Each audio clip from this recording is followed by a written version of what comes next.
Të dashur teleshikues, ju përshëndes. Fillojmë lajmet në televizionin 4+. U përurua dje parku fotovoltaik i Karavastas, i ndërtuar nga kompania franceze Voltalia. Shqipëria prodhon sot 10% të energjisë nga dielli, por Partia Socialiste ka synim nëse merr mandatin e 4 ta çojë 30% deri në 2030. Parku fotovoltaik i Karavastas, i ndërtuar nga kompania franceze Voltalia, u përurua të njëjtën. Ndërtimi i tij nisi në vitin 2022 me kapacitet 140 MW dhe me investim 145 milion euro.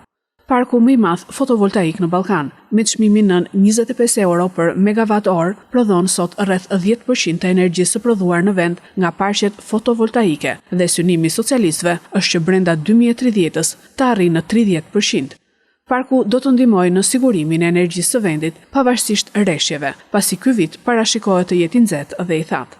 Në fjalën e tij, ministri i deleguar i Francës për çështjet evropiane, Benjamin Haddad, tha se është shumë e rëndësishme prodhimi i energjisë nga burimet e rinovueshme, si parku i Karavastas, që është edhe prodhimi i dytë më i rëndësishëm i energjisë diellore në vend. Ky projekt strategjik mishëron plotësisht atë çka mund të bëjmë ne kur bashkojmë forcat tona për të përshpejtuar pavarësinë energjetike, luftën kundër ndryshimit klimatik dhe tranzicionin e vendit nga një status importuesi në një status eksportuesi të energjisë diellore në centralet evropiane. Fal besimit reciprok dhe punës bashkëpunuese tepër të lartë mes Voltalias, qeverisë shqiptare dhe shoqërit Kesh dhe shoqërive shpërndarëse Oshe dhe Oste, Berzhit. Ekaterina Solovova, përfaqësuese e Berzh, që është njëri nga financuesit e parkut të Karavastas, tha se Berzh do të ndihmojë vendin me projekte të tjera. Tek Shqipëria vijon drejt punën e vet drejt një sistemi të rezistent të energjisë. Berzhi është i gatshëm të mbështetë vendin përmes ankandeve të reja, përmes investimeve të reja dhe jemi partner i angazhuar i vendit. Do ta mbyll duke falendëruar të gjithë ata që kanë dhënë kontribut që ky moment ishte i mundshëm. Ministrinë e Infrastrukturës dhe Energjisë dhe ekipin donatorët tanë Sekon që kanë mbështetur këtë asistencë të rëndësishme politikash dhe vijojnë ta mbështesin partnerët tanë bashkëfinancues dhe patjetër Voltalian dhe ekipin e tyre dhe çdo individ që ka punuar fort në vitet e shkuara pas kuintave për këtë projekt. Kishim një mision. Jo vetëm që të ndërtonim në Shqipëri një sektor energjetik modern, një sektor energjetik që do t'i përgjigjet të ardhmes, por nga ana tjetër të ndërtonim besimin që investitorët e huaj të vinin në këtë vend dhe të investonin pas një frikë. Megjithatë, që të ndodhte kjo, ne kishim nevojë për partner. Kishim nevojë për partner të guximshëm, të cilët do t'i blesonin fjalëve tona dhe më pas do ktheheshin në shembullin më të mirë për t'u ndjekur. Ajo që këtu duhet thënë është që Voltalia për ne është një shembull që sot e themi në çdo tryezë ku ulemi me investitorët e huaj dhe unë përdor një fjali që them, shikoni Voltalia. Voltalia erdhi në Shqipëri, jo vetëm që investoi në parkun e Karavastas, po sot është duke ngritur dhe ndërtuar një park të ri, parkun e Spitallës. Dhe nëse Voltalia, kompania franceze e ekselencës, vendosi që të vi dhe të investojë në Shqipëri, patjetër që ju duhet bëni të njëjtën gjë. Stolat e lënë pasdore nga bashkia më në fund po rregullohen pas kronikës së televizionit 4+ nga ndërmarrja e pasurisë publike, por qytetarët janë dyshues nëse bashkia do t'i rregullojë të gjithë stolat. Stolat e harruar në parkun e qytetit, në shëtitore para bashkisë, para qendrës kulturore Vacezela tek Shatërvanët, apo edhe në përlagjet e qytetit, kanë qenë shpesh tematikat e kronikave tona. Stolat janë vendi ku kalojnë disa orë të ditës të moshuarit, duke luajtur letra, domino, shah ose duke biseduar. Fëmijët që luajnë tek këndi i lojrave tek parku dhe qytetarët që duan të freskohen në hijen e pemëve të parkut gjatë ditëve të nxehta që po afrohen. Më në fund, pas kronikës para disa ditësh të televizionit 4+, ndërmarrja e pasurisë publike ka filluar punimet për rregullimin e stolave të shëtitores në qendër, duke hequr stolat e vjetër prej druri dhe duke i zëvendësuar me të reja. Në ditët në vijim, ndërmarrja e pasurisë publike do vazhdojë zëvendësimet e tyre tek bulevardi dhe tek Lulishtja. Pensionistët jashtë kamerave shprehen se reagimi nga ana e bashkisë është i vonuar, sepse stolat kishin kohë që ishin dëmtuar dhe nuk përdoreshin, plus shëmtonin pamjen e qendrës së qytetit të bukur të Lushnjës. Kujtojmë që lagjet e qytetit janë me stola të prishur ose pa stola. Një tjetër aksident ka ndodhur mbrëm në bulevardin e Palmave ku një shpërndarës picash me motociklet është goditur nga një Ford. U plagos por është jashtë rrezikut për jetën drejtuesi i motocikletës. Aksidentet e shkaktuara nga pakujdesia janë të shpeshta dhe disa herë edhe fatale. Një shpërndarës picash ka përfunduar në spital i lënduar mbrëmjen e djeshme në Lushnjë.